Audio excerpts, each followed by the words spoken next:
அதனால் மனிதர்களாகிய நாம் வந்து பல்வேறு விதங்களில் சோதிக்கப்படுறோம். நம்ம சோதிக்கப்படுறதுக்கு தகுந்தாப்புல நம்ம ப்ரைஸோ அல்லது தண்டனையோ மறுமையில் கிடைக்கும், ஓகே. ஆனால் வந்து சின்ன குழந்தைகள், பருவமடையாத குழந்தைகள் வந்து மறுமையில் வந்து அவங்களுக்கு கேள்வி கணக்கு கிடையாது, நன்மை தீமையோ கிடையாது. அப்படி இருக்கும்போது அவங்க எதுக்காக இந்த உலகத்தில் வந்து மனிதர்களால் சீரழிக்கப்படுறாங்க, மட்டும் ஆக்சிடெண்ட்டு இந்த மாதிரி ரொம்ப கஷ்டப்படுறாங்க? அது எதற்காக இப்படி சோதிக்கப்படுறாங்க ஃபஸ்ட்டு. அடுத்து ஒரு சின்ன டவுட் என்னென்னா, 2வது கொஸ்டின் சின்ன டவுட்டு. அல்லாஹ் வந்து சீராக படைப்பவன், செம்மையாக படைப்பவன் அப்படின்னு சொல்லி அல்லாஹ் குரானில் சொல்கிறான் அவனை.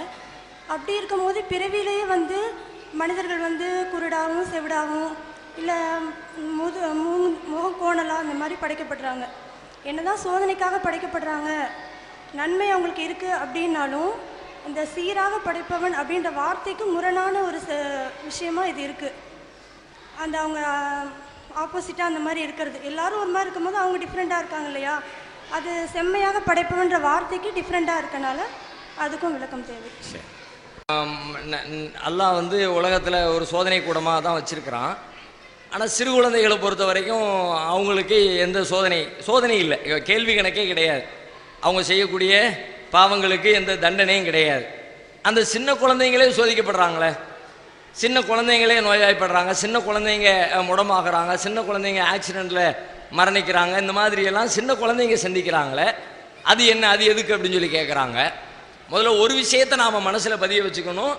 எதுவாக இருந்தாலும் உலகத்தில் அல்லாஹ் நடத்துகிற எல்லாம் அல்லாஹ்வுடைய பேர் அறிவின்படி நடக்கிறது. அல்லாஹ்வுடைய பேர் அறிவுக்கு எந்த குறைவும் இல்லாத வகையில் தான் எல்லாம் நடக்கிறது. அதில் எந்த மாற்று கருத்தும் நமக்குள்ளே வரவே கூடாது, வர முடியாது. எதை சிந்திச்சாலும் அந்த முடிவுக்கு நம்ம வந்துடலாம். இப்போ குழந்தைங்களுக்கு என்ன, அவங்களுக்கு தான் ஒன்றுமே இல்லையே, பிறகு என்ன? குழந்தை பருவத்திலே ஒருத்தர் இறந்துடுறாரு அப்படின்னு சொல்லி சொன்னால், அப்போ அந்த குழந்தை பருவத்தில் கொடுக்கப்பட்ட சோதனைக்கு என்னதான் அர்த்தம் அப்படின்னு கேள்வி வருதுல்ல. இதை நீங்கள் இப்படி புரிஞ்சுக்கிட்டீங்கன்னா இந்த குழப்பம் தீர்ந்துடும். எப்படி? அவர்களுக்கு நிகழ்த்தப்படுகிற அந்த நிகழ்வுகள் எதுவும் அவர்களுக்கானது அல்ல, அவர்களை சுற்றி இருப்பவர்கள், அவர்களை பராமரிப்பவர்களுக்கானது புரிஞ்சுக்குங்க. குழந்தைக்கு ஒரு நோய் ஏற்படுது, பிறந்த குழந்தை நோயால் ஏற்பட்டுருக்குன்னா அந்த குழந்தை அதை புரிஞ்சுக்கிட்டு ரியாக்ட் பண்ண போகிறதில்லை, குழந்தை அதை உணர போகிறதும் இல்லை, குழந்தைக்கு அது குறித்த சிந்தனையும் இல்லை. குழந்தை தன்னைத்தானே உணர்ந்து ஒரு காரியத்தை செய்வதற்கும் புரிந்து செயல்படுத்துவதற்கும் பல வருடங்கள் ஆகும். அப்போ அது வரைக்கும் அந்த குழந்தையின் மீது நிகழ்த்தப்படுகிற எல்லாமே எப்படி அப்படின்னு கேட்டால், அவங்கள சுற்றி இருக்கிறவங்களுக்கு, பெற்றவங்களுக்கு, பிள்ளைக்கு ஹார்ட்டில், பிறந்த பிள்ளைக்கு ஹார்ட்டில் ஓட்டேன்னு ஆஸ்பத்திரி தூக்கிட்டு போகிறாங்க. இது பிள்ளைக்கான சோதனையா என்று கேட்டால் பிள்ளையை பெற்றவர்களுக்கான சோதனை.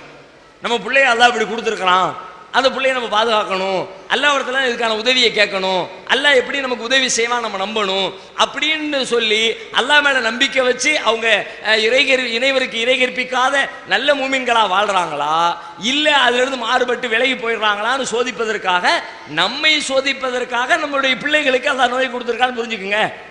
ஏன்னா அவங்க மறுமையில் இதனுடைய எந்த பலன்களையும் அவங்க அனுபவிக்க போகிறதில்லை. ஒரு துன்பமே ஏற்பட்டிருந்தாலும் அந்த துன்பத்திற்கான பிரதிபலனாக மறுமையில் குழந்தைகளுக்கு நன்மை கொடுக்கப்பட போவதில்லை. ஒரு நன்மை கிடைத்திருந்தாலும் அதனுடைய பிரதிபலனை நாளை மறுமையில் அவர்கள் அனுபவிக்க போவதில்லை. அதனால் அவர்களுக்கு ஏற்படுத்த ஒரு மனநலம் பாதிக்கப்பட்ட ஒருத்தர் இருக்கிறாரு, அவருக்கும் பல நிகழ்வுகள் நடக்கும். அந்த நிகழ்வுகள் யாருக்கானது? அவரை சுற்றி இருப்பவர்களுக்கானது. ஏன்னா அவருக்கு அதை புரிந்து கொள்ளக்கூடிய ஆற்றல் இல்லை, சிந்தனை தெளிவே இல்லை.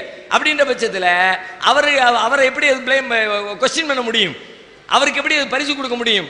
இது அவருக்கானது அல்ல, அவரை சுற்றி இருப்பவர்களுக்கானது என்று நாம் புரிஞ்சுக்கிட்டோம்னா சோதனை தான். ஒன்று ஒரு மாதிரி சோதனை. என்னுடைய தகப்பனார் மரணிப்பது அவருக்கு மட்டுமானது அல்ல, எனக்கான சோதனையும் அதற்குள்ளே அடங்கி இருக்கிறது அப்படின்னு ஒருத்தர் புரிஞ்சுக்கிட்டார்னு சொல்லி சொன்னால் இந்த குழப்பத்துக்கு நமக்கு விடை கிடைத்து விடும். ஒன்று. ரெண்டாவது, சிறந்த படைப்பாளன்னு சொல்லும் பொழுது சிறந்த படைப்புக்கு முரணாக அந்த ஊனமாக பிறக்கிறாங்க, கண் இல்லாமல் பிறக்கிறாங்க, அதுவெல்லாம் வந்து இந்த சிறந்த படைப்பு அப்படிங்கிற அந்த பண்புக்கு எதிராக இருக்குது அப்படின்னு சொல்லி கேட்குறாங்க. எதிரானது இல்லை, அதுவும் சிறந்த படைப்புங்கிறத காட்டுறது தான். நீங்கள் நல்லா சிந்திங்க. இப்படி முழுசாக படைக்கிற படைப்பு மட்டுமே சிறப்புன்னு நீங்கள் நினச்சிக்கிட்டீங்க. நம்ம பார்வையில் இதுதான் சிறப்பு, இதுதான் சரி, இதை தாண்டி சரியில்லைன்னு நம்ம ஃபிக்ஸ் பண்ணி வச்சுக்கிட்டதுனால இந்த கேள்வி வருது. அல்லாஹ்வுடைய சிறப்புங்கிறது இந்த தோற்றத்தில் மட்டுமல்ல, இந்த வடிவத்தில் மட்டுமல்ல, இந்த பண்பில் மட்டுமல்ல, குணம் எல்லாம் சேர்ந்தது தான் அல்லாஹ்வுடைய சிறந்த படைப்புக்கு அர்த்தம். அல்லாஹ்வுடைய சிறந்த படைப்பு மேலே கண்ணை வச்சான், கண்ணை பார்க்க வச்சான், அதுக்கு கீழே மூக்கை வச்சான், மூக்கை நுகர வச்சான், அதுக்கு கீழே நாக்கை வச்சான், நாக்கை ருசிக்க வச்சான். இது மட்டுமே அல்லாஹ்வுடைய சிறந்த படைப்பு அல்ல. இதை தாண்டி உள்ளுக்குள்ளே செயல்படக்கூடிய செயல்பாடுகளாக இருக்கட்டும், அவருடைய உள்ளத்தில் எழக்கூடிய எண்ணங்களாக இருக்கட்டும், எல்லாமே அவருடைய நற்குணங்கள் தீய குணங்களாக இருக்கட்டும், எல்லாம் சேர்ந்த ஒரு கலவைக்கு தான் அல்லாஹ் சிறந்த படைப்பாளன் பேர் வச்சிருக்கான். படைப்பு என்பது வெறும் வெளிப்புற தோற்றத்துக்கு மட்டும் வைக்கப்பட்ட சொல் அல்ல. சிறந்த படைப்பு என்பது எல்லாவற்றையும் உள்ளடக்கியது. இப்ப இந்த சிறந்த படைப்பை பல்வேறு வகைகளில் அல்லாஹ் வெளிப்படுத்திக்கிட்டே இருக்கிறான். எப்படியெல்லாம் வெளிப்படுத்துறான்? பார்ப்பதற்கு கவர்ச்சிகரமான, நம்ம எதெல்லாம் ரொம்ப ரசிப்போம் அப்படிப்பட்ட ஒரு தோற்றத்தோடு குழந்தை பிறக்கிறது என்று சொன்னால் அதன் வழியாகவும் தன் சிறந்த படைப்பை வெளிப்படுத்துகிறான். இன்னும் சில நேரங்களில் எப்படி தன்னுடைய சிறந்த படைப்பை வெளிப்படுத்துறான்னு கேட்டா, ஒன்னு எடுக்கிறான், இன்னொன்னு பிளஸ் பண்றான், அதுலயும் தன்னுடைய சிறப்பை வெளிப்படுத்துறான். இப்போ உதாரணமா கண் இல்லாம பிள்ளைய எல்லாம் பிறக்க வச்சுட்டான். கண் இல்லை, அவர் பார்க்கவே இல்லை. மேலோட்டமா பார்த்தா அந்த சிறந்த படைப்புல குறை இருக்க மாதிரி தெரியுது. இல்ல, அவருக்கு எதுல மிஸ் பண்ணணும் அதை பிளஸ் பண்ற வேலைகளை அவன் உடம்புக்குள்ளே வச்சு எல்லாம் கொடுத்து அனுப்புறான். காதுக்குன்னு ஒரு கேட்கும் திறன் இருக்கிறது, அறிவுக்குன்னு ஒரு ஏற்கும் திறன் இருக்கிறது. இந்த கண்ணை எடுத்தவங்களுக்கு காது திறனையும் அறிவு திறனையும் சாதாரண மனிதர்களை எல்லாம் விட பல மடங்கு கூட கொடுத்து, அப்பா எவ்வளவு சிறப்பான படைப்பு பாருன்னு நம்மளை சிந்திக்க வைக்கிறான். நீங்க நல்லா பாருங்க, அஸ்ஸலாமு அலைக்கும்னு சொல்லி பாருங்க, டக்குன்னு ஆளை கண்டுபிடிக்கிறாங்க. அவங்க எல்லாரையும் நம்மளால கண்டுபிடிக்க முடியுமா? அப்படி கண் தெரியாத ஒருத்தர் நம்ம வீட்டுக்குள்ள நடந்து போறோம், நம்ம பேரை சொல்லி வாங்குங்கிறார், சலாம் கூட சொல்லல, இரும கூட செய்யல. நம்ம நடந்து போற ஸ்டெப்பை வச்சுக்கிட்டு நம்மளை கிரகிச்சு இவர் தான் வர்றாருன்னு அவர் உணர்ந்து கொள்கிறார். கண்ணே தெரியலையே, எப்படி கிரகிக்கும் திறனை அல்ல, எவ்வளவு பிரம்மாண்டமான படைப்பு நம்மளை ஆச்சரியப்பட வைக்கிறான் அல்ல. அவருடைய கேட்கும் ஒரு கேட்டார்னா அப்படி மனசுல வச்சுக்கிறார். ஈஸியா அவங்களுக்கு மறக்கிறது இல்லை. நம்ம எழுதி வச்சுக்கிட்டு திரும்ப திரும்ப பார்க்கறதுனால, எழுதிதான் வச்சிருக்கமே பிறகு எடுத்து பார்த்துக்கலாம்னு எழுதுறத பூரா மறந்து தொலைச்சிடுறோம். அவங்களுக்கு பார்க்கிற வாய்ப்பு அல்லாஹ் கொடுத்ததுனால எதையெல்லாம் கேட்கிறாங்களோ எல்லாத்தையும் நினைவுல வச்சுக்கிறாங்க. ரூபா நோட்டுகளை அசால்ட்டா எண்ணுறாங்களங்க. ரூபாய் நோட்டுகளை நம்ம எப்படி எண்ணுறோமோ அதே மாதிரி, ஆனா கொஞ்சம் வேகத்தில் வேண்டுமானால் வித்தியாசம் இருக்கலாம்.